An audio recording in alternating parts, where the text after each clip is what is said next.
This on to topic number, what is this, number 4 are we at? Come on, hurry up. How much time we got? Something that happened a little bit ago, but it still is pretty relevant. I just wanted to touch on the epic layoffs.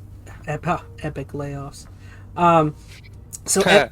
So Epic Games has basically laid off about 16% of its workforce, which equates to about 800 employees that have been affected. Company intends to sell the music storefront Bandcamp. Tim Sweeney, CEO, essentially stated that all of this was due to Epic spending more than the revenue that they have that's coming in, which it's kind of your fault. But basically, Sweeney claims that they only realized they had to make this decision about 10 weeks ago, and doesn't really state why that is the case. But yeah, I mean, I read a little more into the back end, like some of their stuff with Fortnite wasn't panning out like they wanted. I mean, they're giving away free games all the time. Like, the direction they were going was overly costly for the return on investment right now. Well, so they're cutting labor costs. They're trying to, I think, compete with Steam in a lot of aspects, and Steam just has a strong fist on everything. Regardless, I think they're trying to compete with more than just Steam at this point. It's more about Fortnite. They're trying to turn Fortnite into basically the new metaverse. They probably spent a lot on that. The whole Apple case. They probably spent so much on fees, for lawyer fees and all that. The whole case. It was some of that. I mean, they're spending a lot.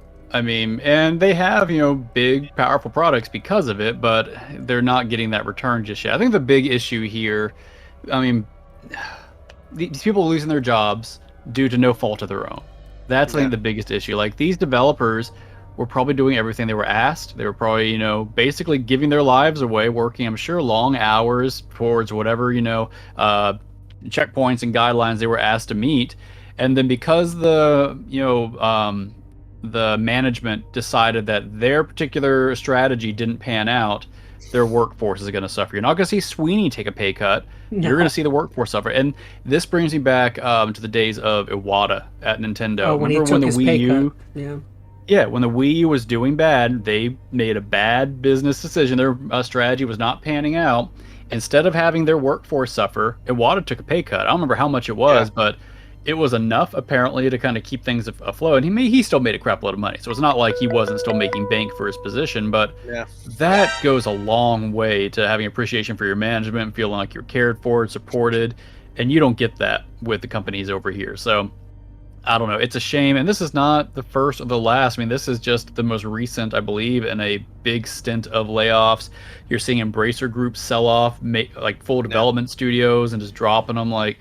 It's a really hard time to be in, really, not just game design, I mean, game dev in particular, but even software and most of the tech companies, they're doing some major layoffs. I mean, part of it is new technology, some of it's AI, some of it is just scaling back and people not hitting certain, check marks they were trying to. So it's a sketchy time to be in the tech industry, at least for these type of jobs, but particularly for game dev, and it just sucks. And here's the thing too, Epic has money. Even though they maybe not have as much money as they had, they are still extremely well off when it comes to how much revenue they have for stuff. I don't believe they had to cut their labor force.